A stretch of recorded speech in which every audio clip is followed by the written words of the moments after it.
నమస్తే, welcome to 99 TV. As it ఈజ్గా ఈ రోజున్న పరిస్థితి ఇలాగే యుద్ధం కొనసాగుతుంది అనుకుందాం. కాసేపు అనుకుంటే ఇంకో 10 రోజుల్లో అమెరికా దగ్గర చాలా కీ వెపన్స్ నిల్వలు తగ్గిపోతాయి. ఈ విషయం పెంటగాన్లోనే ఒక అధికారి చెప్పారంటూ ఇంటర్నేషనల్ మీడియాలో కథనాలు వచ్చాయి. అంటే వాళ్ళ బేలతనం ఇక్కడ బయటపడిపోయింది. ఆయనేమో మా దగ్గర వేల కొద్ది వెపన్స్ ఉన్నాయి, మేము నిరంతరాయంగా ఎన్ని రోజులైనా ఎన్ని నెలలైనా ఎన్ని సంవత్సరాలైనా పోరాడతాం అన్నట్టు ఆయన ప్రకటనలు చేస్తాడు. తెల్లారు లేచి ఈ ఆయుధాల కాంట్రాక్టర్ని పిలిచి సమావేశానికి మీరు అర్జెంటుగా వెపన్స్ తయారు చేయండి అంటాడు. ఇంతకీ ఎలాంటి వాళ్ళు మిస్ అవుతుంది అంటే టోమాహాక్ ల్యాండ్ అటాక్ మిసైల్స్, అలాగే గగనతల రక్షణ వ్యవస్థకు కోసం వినియోగించే SM-3 ఇంటర్సెప్టర్స్ ఎయిర్ డిఫెన్స్ సిస్టమ్స్లో ఉంటాయండి. వీటి కొరత అయితే ఒక 10 రోజుల్లో వచ్చేస్తుంది. ఇది భయం వేస్తుంది. ప్రత్యేకించి వాళ్ళ ప్రత్యేకత టొమాహాక్ ల్యాండ్ అటాక్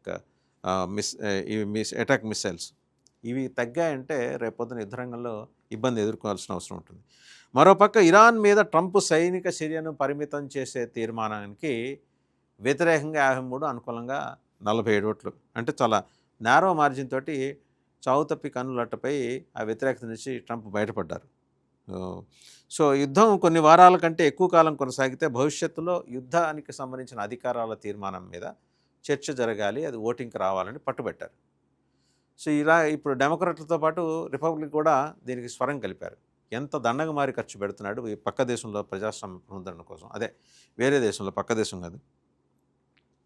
రాబోయే 24 అవర్స్లో ఇరాన్ మీద దాడుల కోసం అమెరికా పెద్ద సంఖ్యలో మిసైల్స్ని అలాగే ఇంటర్సెప్టర్స్ని వినియోగించే అవకాశం ఉంది. దీంతో అమెరికా సైన్యం దగ్గర ఉండే ఆయుధాల నిల్వలు తగ్గిపోతాయి.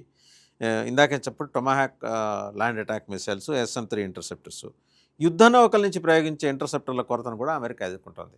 సో అటు చూస్తే ఏమో USS Abraham Lincoln and USS Gerald R Ford, రెండు పెద్ద వార్షిప్స్. జెరాల్డ్ ఆర్ ఫోర్డ్ అయితే ఫ్లోటింగ్ సిటీ అంటారు, ఒక 5,000 మంది సైలర్స్ సైన్యం అందులోనే ఉంటారు. వీళ్ళు ప్రయోగించాల్సిన ఇంటర్సెప్టర్స్ కూడా ఇబ్బంది. మరోపక్క ఇరాన్ ఏం చేస్తుంది, వాళ్ళు తయారు చేస్తున్న మిసైల్స్ సంఖ్య అమెరికా కన్నా ఎక్కువ. అటు పక్క చైనా నుంచి వస్తే వీళ్ళు తయారు చేసుకుంటున్నారు.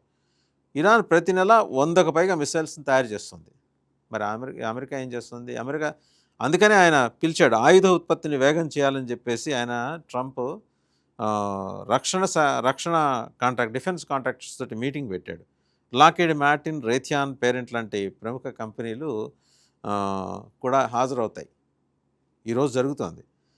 ప్రైవేటుగా జరుగుతున్నందువల్ల వాళ్ళ పేర్లు వెల్లడించడానికి పెంటగాన్ డినై చేస్తుంది.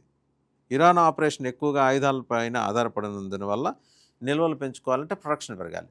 సో యాజ్ ఇట్ ఈజ్గా ఏంటంటే ఇంకొక 4-5 వారాల పాటు కనుక కొనసాగితే అమెరికా యుద్ధం మొత్తం ఖర్చు 19.37 లక్షల కోట్లు, అంటే 20 లక్షల కోట్లు ఇంచుమించు చేరుతుందని అమెరికా రక్షణ అధ్యయన సంస్థ పెన్ వార్టన్ బడ్జెట్ మోడల్కి చెందిన ఒక నిపుణుడు కెంట్ స్మెట్టర్స్ ఆయన చెప్తున్నారు. 2023 అక్టోబర్ 7 నుంచి ఇప్పటి వరకు ఇజ్రాయెల్కు 2 లక్షల కోట్ల రూపాయల సైనిక సహాయాన్ని అమెరికా అందించింది. ఈ వ్యవధిలో ఇరాన్, యెమెన్ దాడుల నుంచి ఇజ్రాయెల్ని కాపాడటానికి అమెరికా సొంతంగా ఇది కాక 1 లక్ష కోట్ల రూపాయలని సైనిక వ్యయం పెంచింది. అంటే 2.5 ఏళ్ళలో ఇజ్రాయెల్ రక్షణ కోసం అమెరికా దాదాపు 3 లక్షల కోట్ల రూపాయల దాకా ఖర్చు పెట్టింది మన కరెన్సీలో చూస్తే. సో వాళ్ళు ఖర్చు పెట్టుకోవడమే కాకుండా ఇజ్రాయెల్ కోసం ఖర్చు పెట్టారు. అండ్ తిరామోసి ఈ మిసైల్స్ కొరత, ఇంటర్సెప్టర్స్ కొరత, సో అన్నీ కలిసి ముప్పిరిగానే. ఒక పక్కేమో కాంగ్రెస్లో ఆయన మీద వ్యతిరేకత, ఏదో సావుతప్పి కన్నులు ఒట్టపోయి మొత్తానికి బయటపడ్డాడు. 53-47 తేడాతోటి బయటపడ్డాడు. ఆ తీర్మానం ప్రెసిడెంట్ అధికారాలను కట్టడి చేయాలనే తీర్మానానికి వ్యతిరేకంగా 53 పట్టడం వల్ల నేరో మార్జిన్ తోటి గట్టెక్కాడు ట్రంప్. బట్ అనుకూలంగా కట్టడి చేయాలనే దాని తీర్మానానికి అనుకూలంగా 47 ఓట్లు పడ్డాయి. అంటే ఇమాజిన్ ట్రంప్ మీద వ్యతిరేకత ఏ స్థాయిలో పెరుగుతుంది అమెరికాలో.